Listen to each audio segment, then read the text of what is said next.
Chapter 3 of Atomic Habits.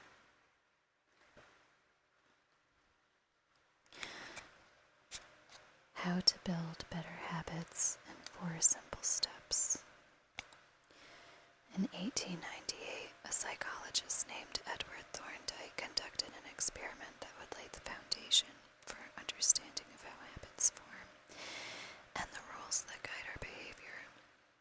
Thorndike was interested in studying the behavior of animals, and he started by working with cats. He would place each cat inside a device known as a puzzle box. The box was designed so that the cat could escape through a door by some simple act, such as pulling at a loop of cord, pressing a lever, or stepping on a platform. For example, one box contained a lever that, when pressed, would open a door on the side of the box. Once the door had been opened, the cat could dart out and run over to a bowl of food. Most cats wanted to escape as soon as they were placed inside the box. They would poke their nose into the corners, stick their paws through openings, and claw at loose objects. After a few minutes of exploration, the cats would happen to press the magical lever, the door would open, and they would escape. Thorndike tracked the behavior of each cat across many trials. In the beginning, the animals moved around the box at random, but as soon as the lever had been pressed and the door opened, the process of learning began. Gradually, each cat learned to associate the action of pressing the lever with the reward of escaping the box and getting to the food. After 20 to 30 trials, this behavior became so automatic and habitual that the cats could escape within a few seconds. For example, Thorndike noted, Cat 12 took the following times to perform the act: 160 seconds, 30 seconds, 90 seconds, 60, 15, 28, 20, 30, 22, 11, 15, 20, 12, 10, 14, 10, 8, 8, 5, 10, 8, 6, 6, 7. During the first 3 trials, the cat escaped in an average of 1.5 minutes. During the last 3 trials, it escaped in an average of 6.3 seconds. With practice, each cat made fewer errors and their actions became quicker and more automatic. Rather than repeat the same mistakes, the cat began to cut straight to the solution. From his studies, Thorndike described the learning process by stating, behaviors followed by satisfying consequences tend to be repeated, and those that produce unpleasant consequences are less likely to be repeated.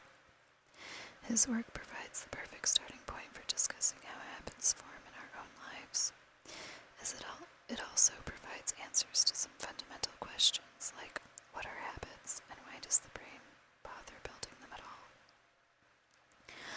Why your brain builds habits. A habit is a behavior that has been repeated enough times to become automatic. The process of habit formation begins with trial and error. Whenever you encounter a new situation in life, your brain has to make a decision. How do I respond to this? The first time you come across a problem, you're not sure how to solve it. Like Thorndike's cat, you're just trying to things out to see what works.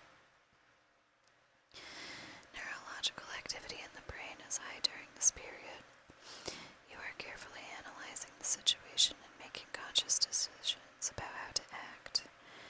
You're taking in tons of new information and trying to make sense of it all. The brain is busy learning the most effective course of action. Occasionally, like a cat pressing on a lever, you stumble across a solution. You're feeling anxious, and you discover that going for a run calms you down. You're mentally exhausted from a long day of work, and you learn that playing video games relaxes you.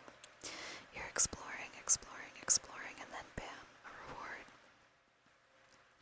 After you stumble upon an unexpected reward, you alter your strategy for next time. Your brain immediately begins to catalog the events that preceded the reward. Wait a minute, that felt good. What did I do right before that? This is the feedback loop behind all human behavior. Try, fail, learn, try differently. this, the useless movements fade away and the useful actions get reinforced. That's a habit forming. Whenever you face a problem repeatedly, your brain begins to automate the process of solving it. Your habits are just a series of automatic solutions that solve the problems and stresses you face regularly. As behavioral scientist Jason Freire writes, habits are simply reliable solutions to recurring problems in our environment. As habits are created, the level of activity in the brain decreases. You learn to lock in on the cues that predict success and tune out everything else. When a similar situation arises in the future, you know exactly what to look for. There is no longer a need to analyze every angle of a situation. Your brain skips the process of trial and error and creates a mental rule. If this, then that. These cognitive scripts can be followed automatically whenever the situation is appropriate. Now, whenever you feel stressed, you get the itch to run. As soon as you walk in the door from work, you grab the video game controller. A choice that once required effort is now automatic. A habit has been created. Habits are mental shortcuts learned from experience. In a sense, a habit is just a memory of the steps you previously followed to solve a problem in the past. Whenever the conditions are right, you can draw on this memory and automatically apply the same solution. The primary reason the brain remembers the past is to better predict what will work in the future. Habit formation is incredibly useful because the conscious mind is the bottleneck of the brain. It can only pay attention to one problem at a time. As a result, your brain is always working to preserve your conscious attention for whatever task is most essential. Whenever possible, the conscious mind likes to pawn off tasks to the non-conscious mind to do automatically. This is precisely what happens when a habit is formed. Habits reduce cognitive load and free up mental capacity so you can allocate your attention to other tasks. Despite their efficiency, some people still wonder about the benefits of habits. The argument goes like this: will habits make my life dull? I don't want to pigeonhole myself into a lifestyle I don't enjoy. Doesn't so much routine take away the vibrancy and spontaneity of life? Hardly. Such questions set up a false dichotomy. They make you think that you have to choose between building habits and attaining freedom. In reality, the two complement each other. Habits do not restrict freedom, they create it.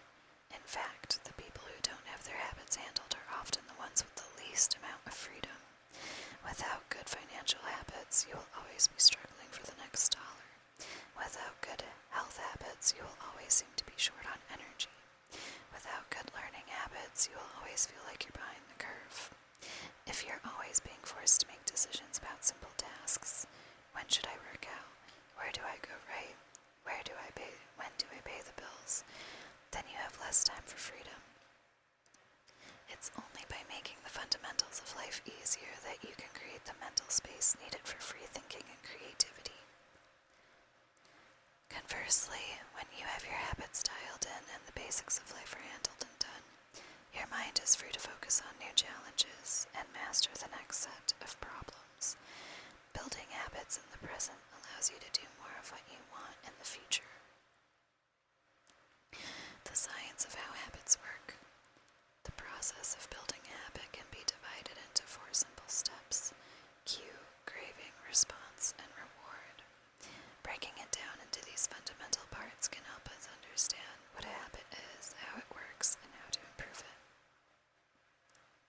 Cue, craving, response, reward.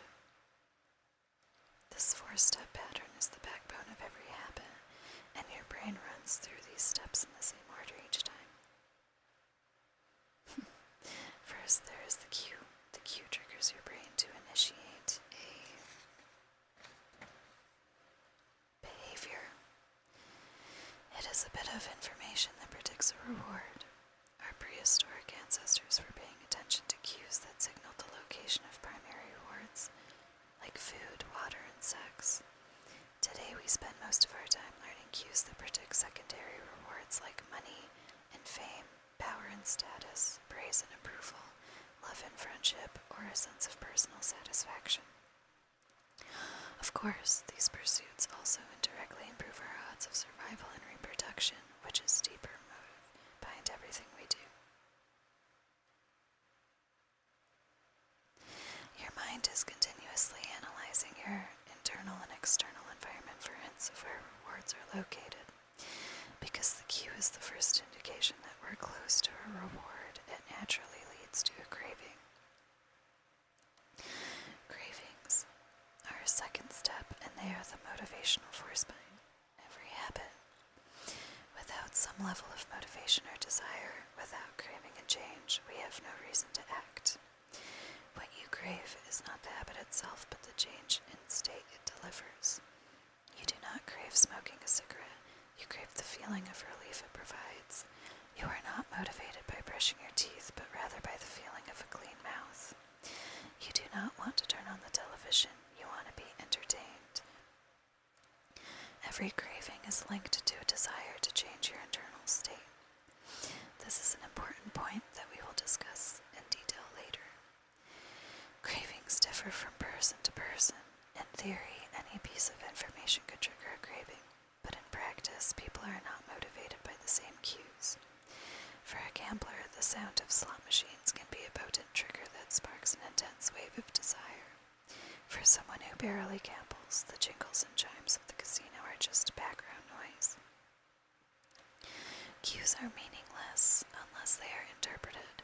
The thoughts, feelings, and emotions of the observer are what transform a cue into a craving. The third step is the response. The response is the actual habit you perform, which can take the form of a thought or an action. Whether a response occurs depends on how motivated you are and how much friction is associated with the behavior. If a particular action requires more physical or mental effort than you are willing to expend, then you won't do it. Your response also depends on your ability. It sounds simple, but a habit can occur only if you are capable of doing it. If you want to dunk a basketball but can't jump high enough to reach the hoop, well, you're out of luck. Finally, the response delivers a reward. Rewards are the end goal of every habit. The cue is about noticing the reward. The craving is about wanting the reward. The response is about obtaining the reward. We chase rewards because they serve two purposes. One, they satisfy us, and two, they teach us. The first purpose of rewards is to satisfy your craving. Yes, rewards provide benefits of their own, on their own. Food and water deliver the energy you need to survive. Getting a promotion brings more money and respect. Getting in shape improves your health and your dating prospects. But the more immediate benefit is that rewards satisfy your cravings to eat, or to gain status, or to win approval. Or at least for a moment, rewards deliver contentment and relief from craving. Second, rewards teach us which actions are worth remembering in the future. Your brain is a reward detector. As you go about your life, your sensory nervous system is continuously monitoring which actions satisfy your desires and deliver pleasure. Feelings of pleasure and disappointment are part of the feedback mechanism that helps your brain distinguish useful actions from useless ones. Rewards close the feedback loop and complete the habit cycle. If a behavior is insufficient in any of the four stages, it will not become a habit. Eliminate the cue, and your habit will never start. Reduce the craving, and you won't experience enough motivation to act. Make the behavior difficult, and you won't be able to do it. And if the reward fails to satisfy your desire, then you'll have no reason to do it again. In the future, without the first three steps, a behavior will not occur. Without all four, a behavior will not be repeated. In summary, the cue triggers a craving, which motivates a response, which provides a reward, which satisfies the craving. associated with the cue. Together, these 4 steps form a neurological feedback loop: cue, craving, response, reward. Cue, craving, response, reward that ultimately allows you to create automatic habits. This cycle is known as the habit loop. This 4-step process is not something that happens occasionally, but rather it is an endless feedback loop that is running and active during every moment you are alive, even now. The brain is continuously scanning the environment, predicting what will happen next, trying out different responses, and learning from the results. The entire process is completed in a split second, and we use it again and again without realizing everything that has been packed into the previous moment. We can split these 4 steps into 2 phases: the problem phase and the solution phase. The problem phase includes the cue and the craving, and it is when you realize that something needs to change.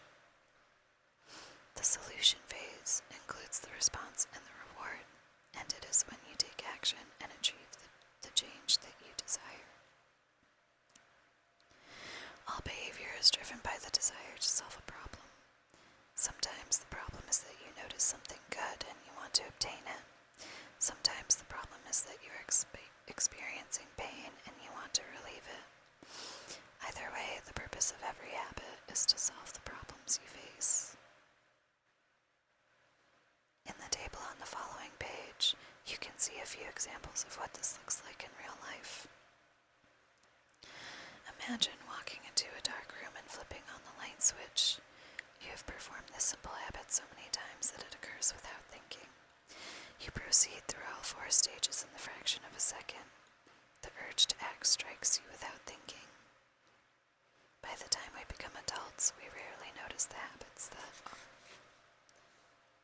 running our lives. Most of us never give a second thought to the fact that we tie the same shoe first each morning, or unplug the toaster after each use, or always change into comfortable clothes after getting home from work.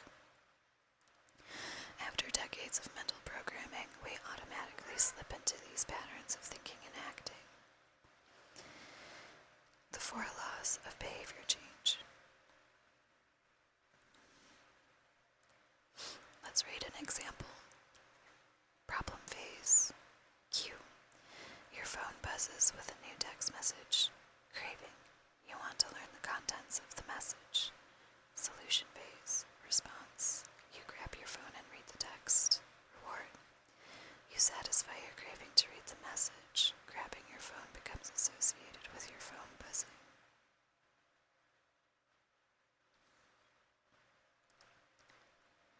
The 4 laws of behavior change. In the following chapters, we will see time and time again how the 4 stages of cue, craving, response, and reward influence nearly everything we do today. But before we do that, we need to transform these 4 steps into a practical framework that we can use to design good habits and eliminate bad ones. I refer to this framework as the 4 laws of behavior change, and it provides a simple set of rules for creating good habits and breaking bad ones. You can think of each law as a lever that influences human behavior. When the levers are in the right positions, creating good habits is effortless. When they are in the wrong positions, it is nearly impossible. The first law, cue. How to create a good habit. Make it obvious. The second law, craving. Make it attractive. The third law, response. Make it easy. The 4th law, reward. Make it satisfying. We can invert these laws to learn how to break a bad habit. How to break a bad habit. Inversion of the first law, cue. Make it invisible. Inversion of the second law. Make it unattractive. Inversion of the third law. Make it difficult. Inversion of the 4th law. Make it unsatisfying. It would be irresponsible for me to claim that these 4 laws are an exhaustive framework for changing any human behavior, but I think they're close. You will soon see the 4 laws of behavior change apply to nearly every field, from sports to politics, art to medicine, comedy to management. These laws can be used no matter what challenge you are facing. There is no need for completely different strategies for each habit. Whenever you want to change your behavior, you can simply ask yourself, 1. How can I make it obvious? 2. How can I make it attractive? 3. How can I make it easy? 4. How can I make it satisfying? If you have ever wondered, why don't I do what I say I'm going to do? Why don't I lose the weight, or stop smoking, or save for retirement, or start the side business? Why do I say something that is important, but never seem to make time for it? The answers to those questions can be found somewhere in these 4 laws. The key to creating good habits and breaking bad ones is to understand these fundamental laws and how to alter them to your specifications. Every goal is doomed to fail if it goes against the grain of human nature. Your habits are shaped by the systems in your life. In the chapters that follow, we will discuss these laws one by one and show how you can use them to create a system in which good habits emerge naturally and bad habits wither away. Chapter Summary. A habit is a behavior that has been repeated enough times to become automatic. The ultimate purpose of habits is to solve the problems of life with as little energy and effort as possible. Any habit can be broken down into a feedback loop that involves 4 steps: cue, craving, response, and reward. The 4 laws of behavior change are a simple set of rules we can use to build better habits. They are: 1. Make it obvious. 2. Make it attractive. 3. Make it easy. And 4. Make it satisfying. Okay.